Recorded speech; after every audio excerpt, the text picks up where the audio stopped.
For most of my life, people described me with the same word. Good. Not interesting.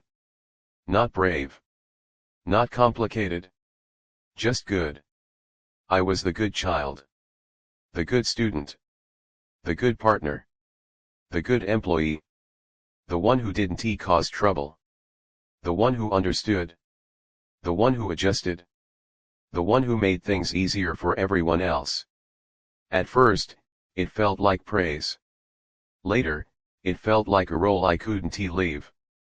I learned very early that being good meant being safe. It meant adults smiled at you. It meant conflict passed you by. It meant you were rarely questioned, rarely challenged, rarely disappointed anyone enough to be remembered for it. Being good was efficient. So I became excellent at it. I learned how to read a room before speaking. How to sense expectations before they were voiced. How to offer what was needed before anyone had to ask. I mistook this sensitivity for depth, for kindness, for maturity. And for a long time, it worked. I built a life that ran smoothly. Predictably. People trusted me. Relied on me. Came to me when they needed calm, stability, someone who wouldn't complicate things. Inside, however, something else was happening. Something quiet. Persistent. Unnamed. There was a version of me that existed only in moments when I was alone late at night, early in the morning, in that brief space where you haven't yet remembered who you're supposed to be. That version was tired. Not physically. Existentially. I didn't feel misunderstood.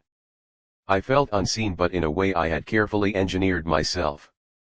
You can't blame people for not knowing you if you never show up fully. The truth is, I rarely asked myself what I wanted. Wanting felt indulgent. Dangerous. Wanting implied the possibility of disappointment, mine or someone else's. So instead, I learned to prefer what was reasonable. Acceptable. Approved. I told myself this was adulthood. Years passed like that. I watched other people make bold choices. Bad choices. Emotional choices. Choices that looked messy and alive. I admired them quietly while reassuring myself that stability mattered more. And then one day, something happened that shouldn't have mattered. Someone thanked me. They said, "You're such a good person. You always do the right thing." They meant it kindly. But something in me broke open. Because in that moment, I realized I had no idea what the right thing even meant to me anymore. I only knew what it meant to everyone else. I went home that night and sat alone in the kitchen, lights off, listening to the hum of appliances. Ordinary sounds from an ordinary life. And I felt a wave of grief so sudden it almost took my breath away. Not grief for something I had lost. Grief for something I had never allowed myself to have. A self that chose. A self that disappointed. A self that risked being wrong. I started replaying my life differently after that. Not looking for trauma. Not searching for villains. Just noticing patterns. How often I had said yes when I meant no. How often I had stayed silent when something felt wrong. How often I had smoothed over situations instead of standing inside my discomfort. I realized something deeply unsettling. I hadn't been living according to my values. I had been living according to other people's comfort. And the cost of that hadn't been visible at first. It had accumulated slowly, invisibly, like interest on a loan I didn't remember taking. The cost was me. I began to feel a quiet resentment toward everyone and hated myself for it. Because no one had forced me into this role. I had chosen it repeatedly. I had reinforced it. I had benefited from it. Being good had protected me from consequences. It had also protected me from authenticity. I didn't collapse. I didn't break down publicly. I continued functioning. That's the cruelest part of it. You can be deeply lost and still appear perfectly fine. But something had shifted. Every time I did the right thing automatically, I felt a dull ache. Every time I swallowed an opinion, a boundary, a desire, I felt myself recede a little further. I started to understand that goodness, when it isn't chosen consciously, can become a form of self-erasure.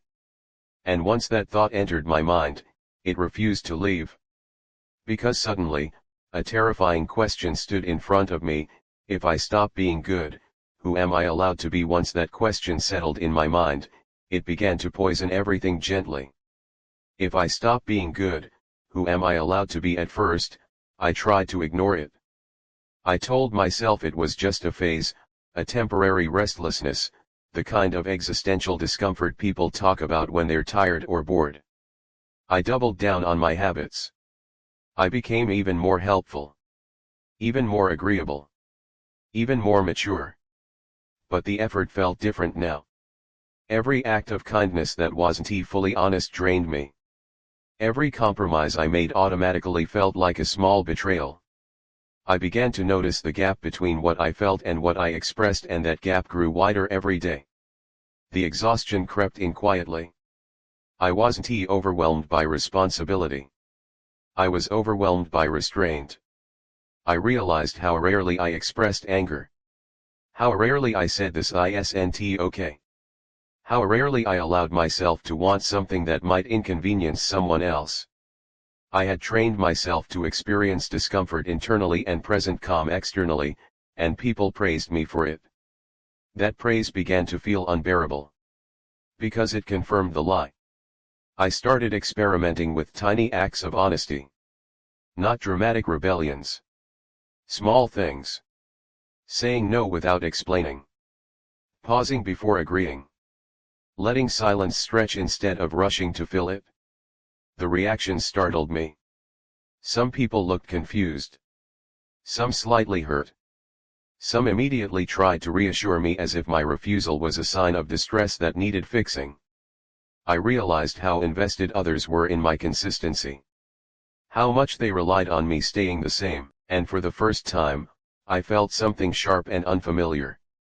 Anger. Not explosive anger.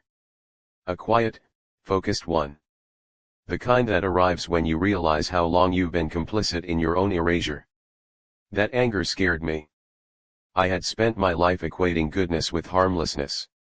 Anger felt dangerous. Unacceptable. I worried that if I let it surface, it would make me cruel, selfish, unrecognizable. So I suppressed it. And that suppression had consequences. I became tense. Irritable. Restless. I found myself resenting people for expectations I had helped create. I felt trapped by my own reputation, the good one, the reliable one, the one who never caused problems. I wanted to scream that I was tired of being easy. The guilt arrived quickly. Every time I asserted myself, even gently, it was followed by a familiar ache. Had I been unfair? Had I hurt someone unnecessarily? Was I becoming selfish under the disguise of self-respect? I didn't know where the line was. That's the danger of living too long without boundaries. Once you start setting them, everything feels excessive. I questioned myself constantly. Was this growth, or just delayed rebellion? Was I uncovering my authentic self, or inventing excuses to disappoint people? There were moments when it felt easier to go back. To apologize. To smooth things over. To reassure everyone that nothing had really changed. But something inside me refused. Because I had seen the cost of returning. I had lived that version of myself for years, calm on the outside, hollow on the inside. I couldn't unknow that emptiness. The real breaking point came quietly. Someone I cared about dismissed a feeling of mine without noticing. Not maliciously. Casually. The way you do when you're used to someone being fine with everything. And instead of adjusting, instead of minimizing myself, I felt something firm settle in my chest. I said, "That's not okay." The room went still. It was such a small sentence. Such a reasonable one. And yet, it felt like I had crossed a forbidden line. I watched the other person struggle to process this unfamiliar version of me, the one who didn't soften, didn't smile, didn't immediately make things easier. Afterward, I was shaking. Not from fear of confrontation but from the realization that I had been capable of this all along. The guilt followed me home that night. It whispered that I had been harsh, unkind, that I had broken the unspoken contract that made me lovable. And for the first time, I challenged that voice. I asked myself something radical: what if being good is not the same as being honest? That question changed everything. I began to see how often my goodness had been transactional. How often it was about maintaining peace rather than expressing truth. How often I had confused moral superiority with emotional avoidance. I wasn't afraid of being bad. I was afraid of being real. Real meant unpredictable. Real meant disappointing. Real meant risking rejection without the safety net of universal approval. And yet, something undeniable was happening. Even when I felt guilty. Even when I felt unsure. Even when I questioned myself endlessly, I felt more present than I ever had before. Painfully present. I was beginning to understand that integrity is not about always doing what looks right. It's about aligning your actions with your inner reality even when that reality is uncomfortable. Still, the moral dilemma remained unresolved. If I chose myself fully, I would no longer be the person everyone trusted implicitly. I would lose my role, my identity, my place in the emotional ecosystem I had helped build. The question was no longer abstract. It was immediate. Was I willing to be seen as less good in order to be more honest, or would I retreat back into safety, knowing exactly what that safety would cost me? I stood between those two paths, aware that either choice would define me.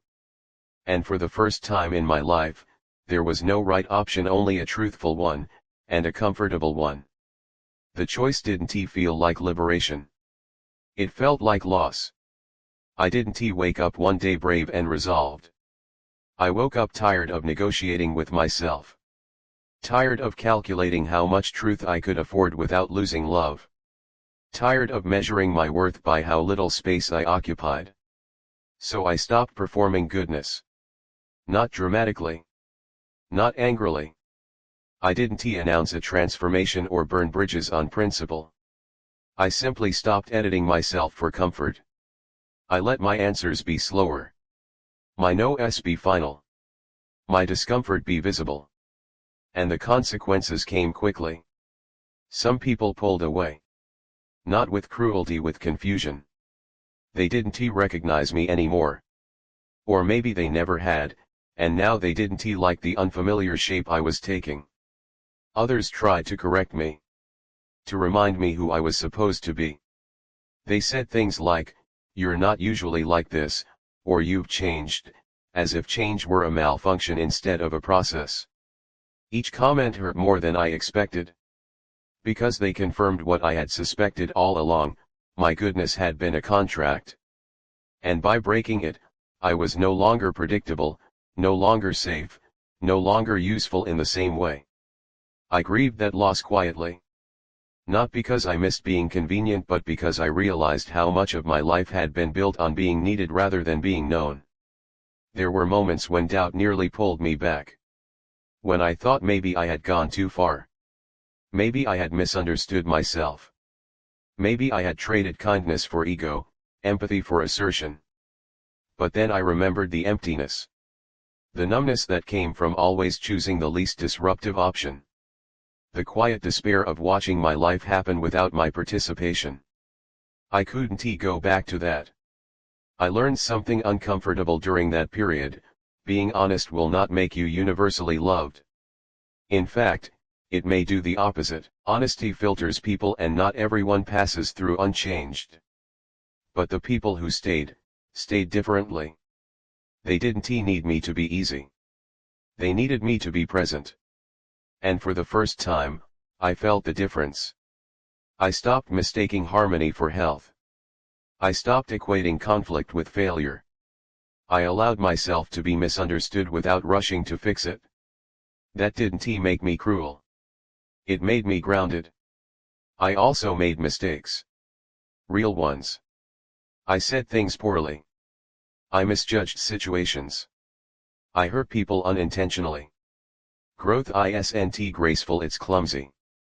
And without the shield of goodness, I had to face those moments honestly, without hiding behind intention. That accountability hurt, but it was clean. Unlike before. Slowly, my identity shifted.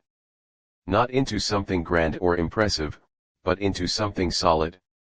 I began to recognize myself in my decisions. I began to trust my reactions instead of questioning them automatically. I wasn't always right. But I was no longer absent.